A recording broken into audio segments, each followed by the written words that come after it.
बेटा किसको फोन कर रहा है? आई वो तरुण को फोन कर रहा हूँ। अब नौकरी ढूंढनी पड़ेगी ना। हाँ हाँ कर तो कर। मदद कर सकते हाँ वो कुछ मदद करेगा तुझे, कर।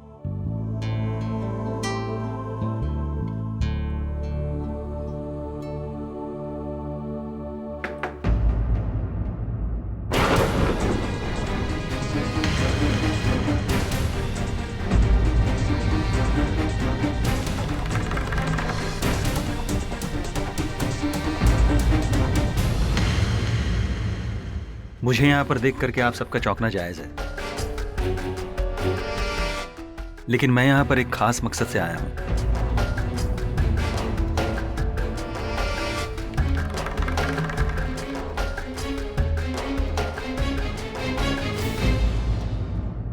मानो मैं चाहता हूं कि तुम फैक्ट्री वापस से ज्वाइन कर लो।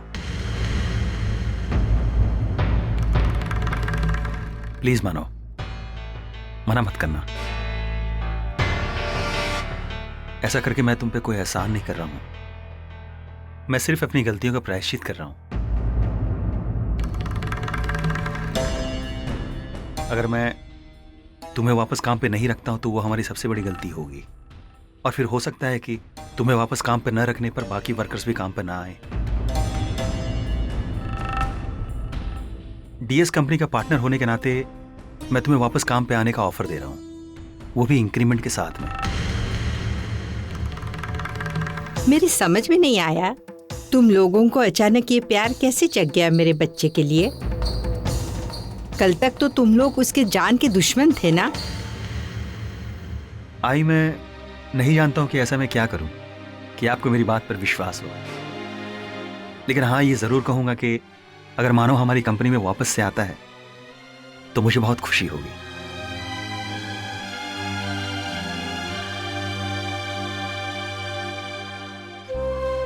सच कहता हूं मानो, मुझे बहुत खुशी होगी।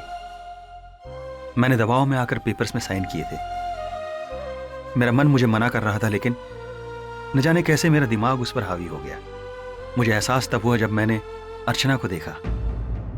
बाबा को अटैक आने के बावजूद उसने सच्चाई का साथ दिया।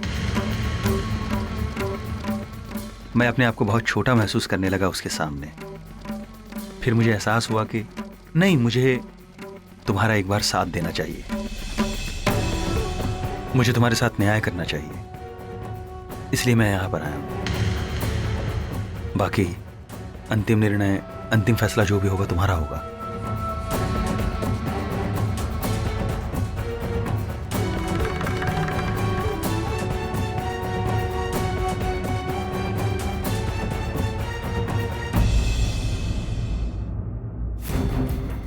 मानव, कोई जरूरत नहीं है फिर से उसी फैक्ट्री में जाकर नौकरी करने की।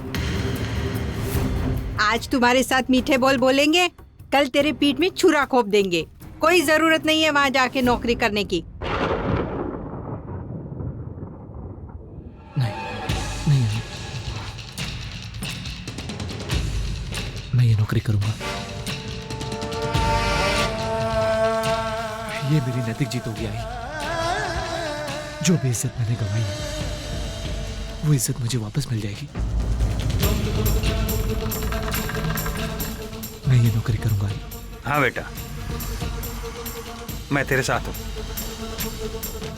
तू नौकरी जरूर करना वहां पे।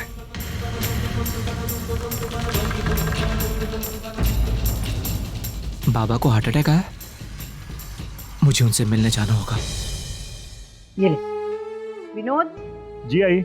ऑफिस से आते वक्त दवाइयाँ लेकर आना। हाँ ठीक है आई।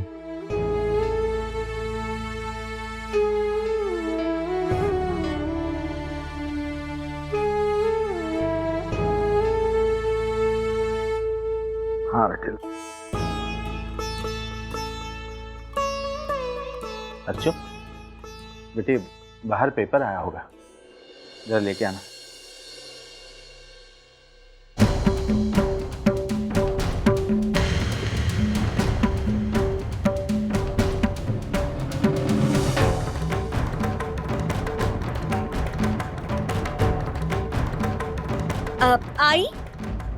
आई देखो ना हमारे घर कौन आया है। मानव। अरे आओ बेटा, अंदर तो आओ। वो सतीश आया था घर पर, उसने बाबा की तबीयत के बारे में बताया, इसलिए मैं मिलने चला आया। आओ अंदर आओ ना बेटा। नहीं बाबा, मैं यही ठीक हूँ। नहीं बेटे, दरवाजे पे खड़े होकर थोड़ी ना बात करोगे तुम।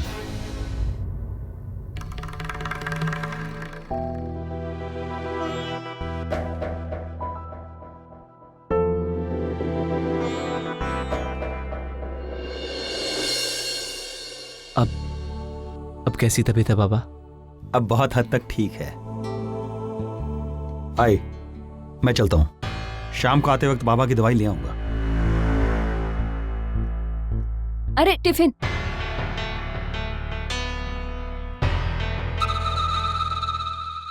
मुझे पता है कि इतना सब कुछ हो जाने के बाद मेरा यहाँ आना आप लोगों को बहुत अजीब लग रहा होगा, और यकीन मानिए मैं भी यहाँ आकर आप लोगों को दिक्कत नहीं देना चाहता था। बस बाबा की हार्ट अटैक की खबर सुनी तो मैं अपने आप को रोक नहीं पाया। अरे वाह मानव, बड़ा ही कमाल है। तुम शायद भूल गए हो कि बाबा की इस हालत के जिम्मेदार तुम भी हो। दर्द देखकर दवा देने का तुम्हारा ये तरीका बहुत ही अच्छा है। मंजू चुप करो, ये वक्त इन सब बातों का नहीं है।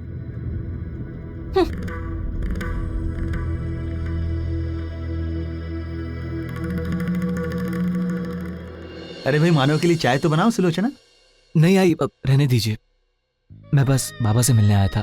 मैं अब निकलूंगा। बाबा अपना ख्याल रखिएगा, मैं चलता हूं।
सतीश, क्या हो गया तुम ऐसा कैसे कर सकते हो? क्या हुआ? क्या किया मैंने? तुमने मानव को फिर से काम पर बुला लिया, वो भी सैलरी इंक्रीमेंट के साथ। सतीश, तुम अच्छी तरह से जानते हो उसकी वजह से हमें कितना कुछ बर्दाश्त करना पड़ा, फिर भी तुम। मानव की वजह से हमें बर्दाश्त करना पड़ रहा है या फिर हमारी वजह से मानव को? एक बार ये सवाल अपने आप से पूछ कर देखो धर्मेश, और ईमानदारी से उसका जवाब ढूंढो, उसके बाद आकर मुझसे बात करना।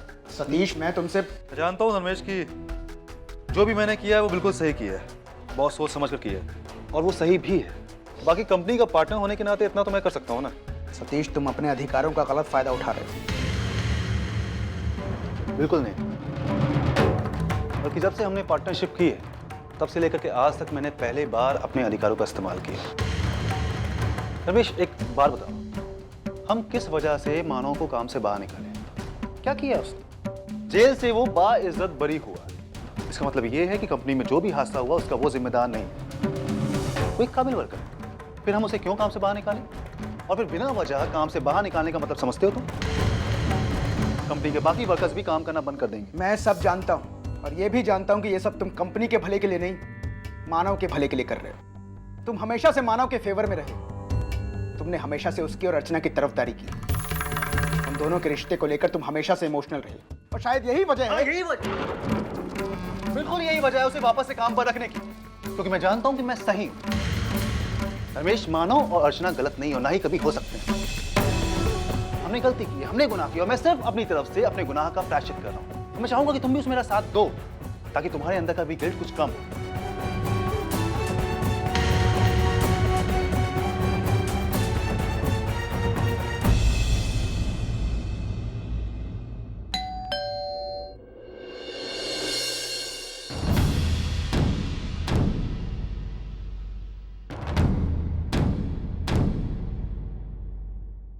या ताई आद्या,